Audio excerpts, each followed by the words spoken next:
This is my son, mine own Telemachus, to whom I leave the sceptre and the isle, well loved of me, discerning to fulfill this labor, by slow prudence to make mild a rugged people, and through sub-degrees subdue them to the useful and good, and the good.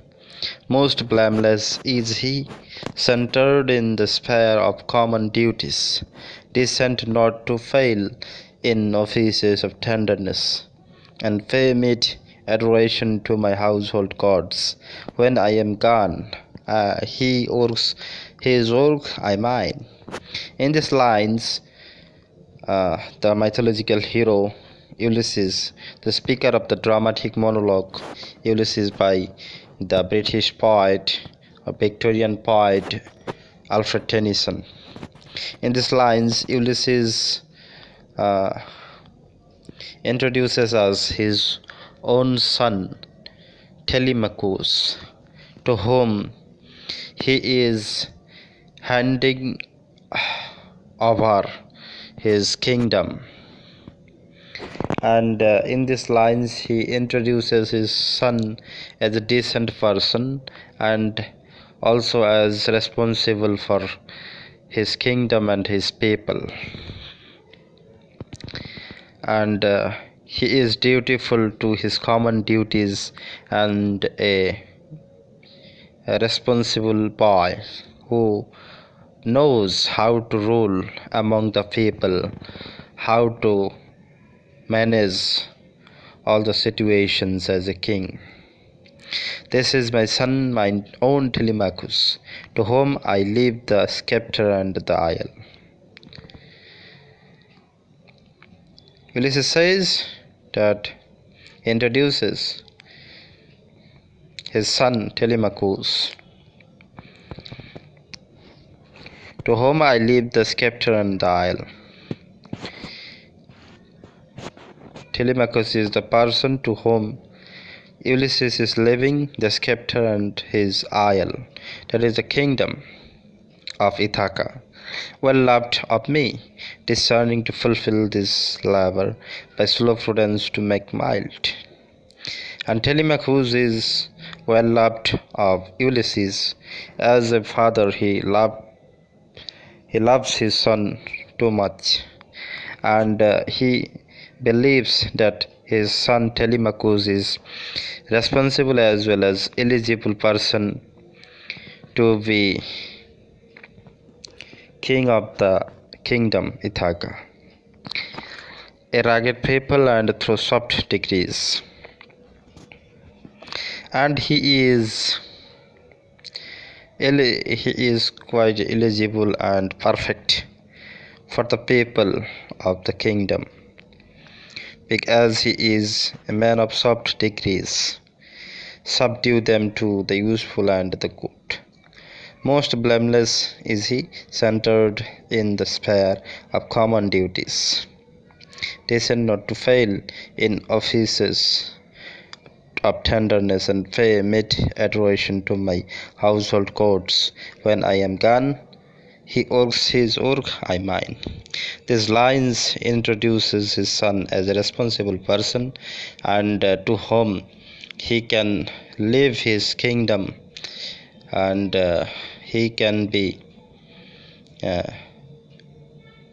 tension free. When I am gone, he works his work, I mine. When Ulysses will go to advance the new world, when he leaves the kingdom to find a new world, to explore the new world, he will travel in search of adventure. He will acquire knowledge and experiences. In absence of him, his son Telemachus would control all the things. He would manage the kingdom, and he would be dutiful and decent.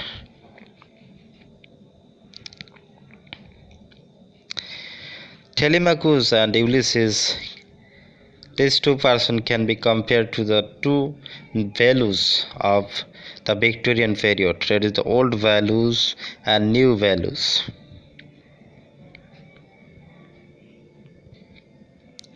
Ulysses presents the old values of the colonial British or the colonial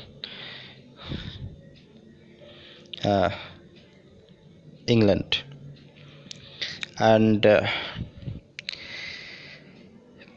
his son Ulysses' son Telemachus presents the new values in the rising up of industries, development of science and technology, whereas Ulysses is the representative of the old values,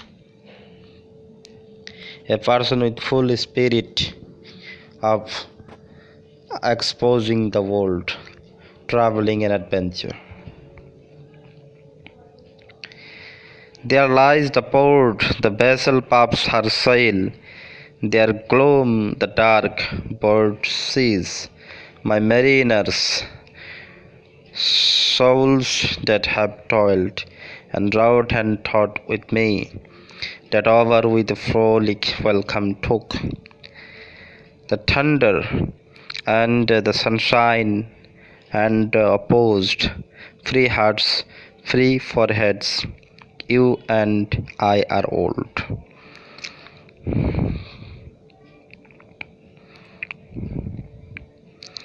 These lines now represents the situations of traveling, sailing, ship or boat.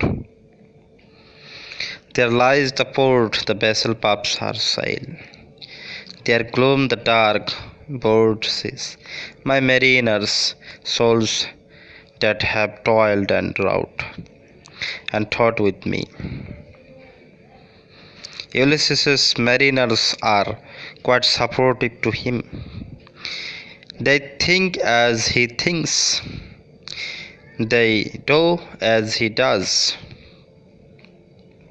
They are responsible and spiritful of adventure and traveling as Ulysses is.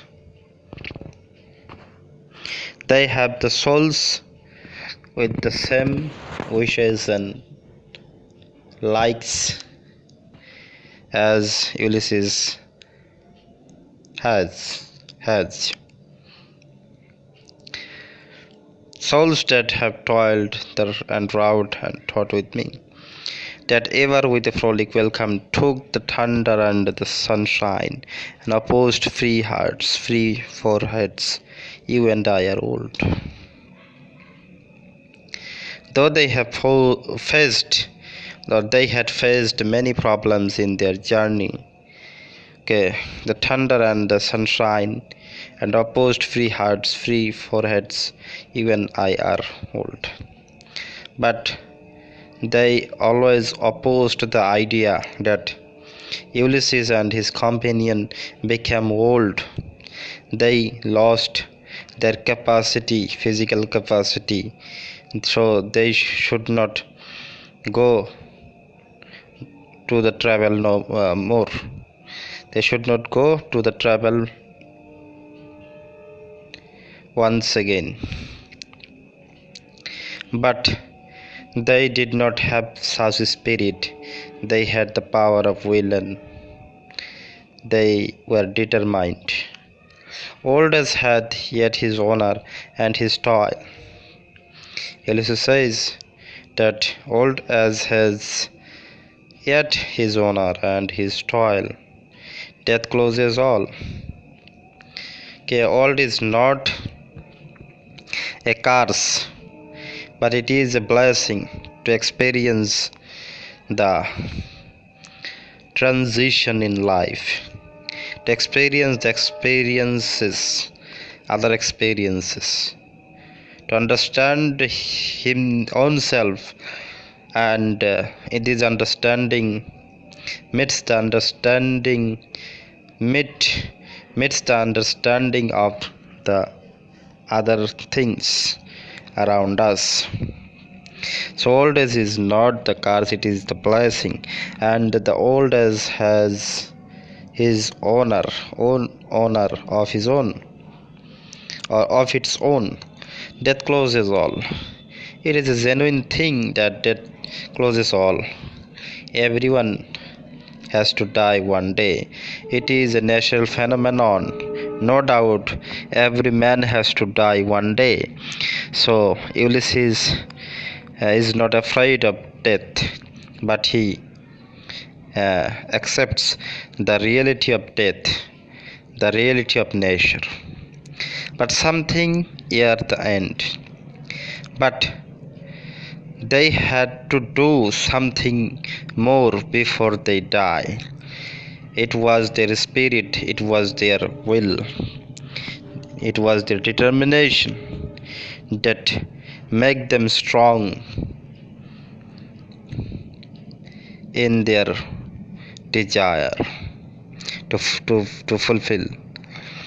Some work of noble note may yet be done.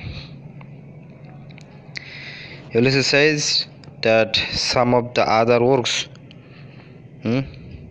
there are many works. There are some work of noble note they had to do it before they die. Not unbecoming men that strive with gods. And this noble note does not suggest that they could not do noble works, good works, without struggling, without fighting with gods, because going against God's uh, will, going against God's will was a fashion for the heroes of the Greek mythology. So here this fact has been revealed by Alfred Tennyson in this way. Not unbecoming men that strive with gods.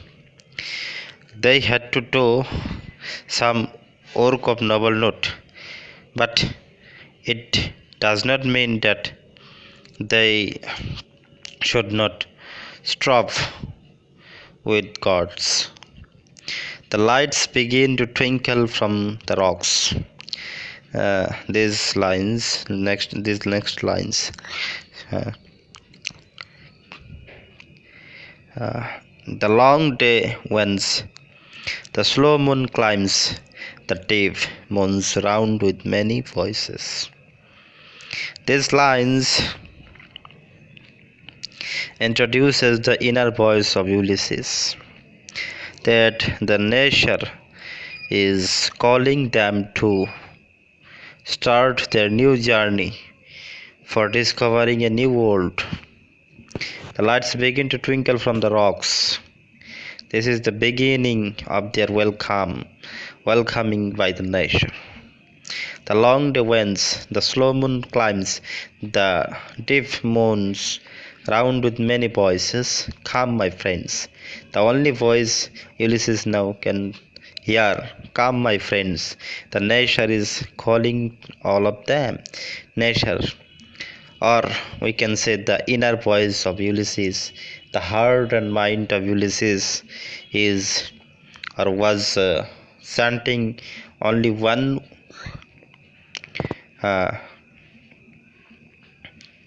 word, that is, come, my friends. 'Tis not too late to seek a newer world. It is not too late, though they had become old. They had become weak physically, but it was not too late. They had sufficient time to fulfill their journeys, to fulfill their desire, that they had to do some work of noble note before they die.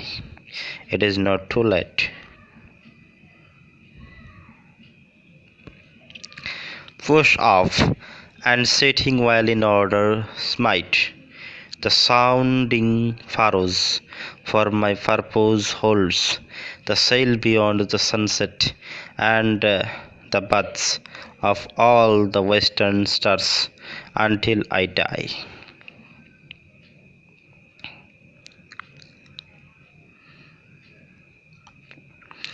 Push off.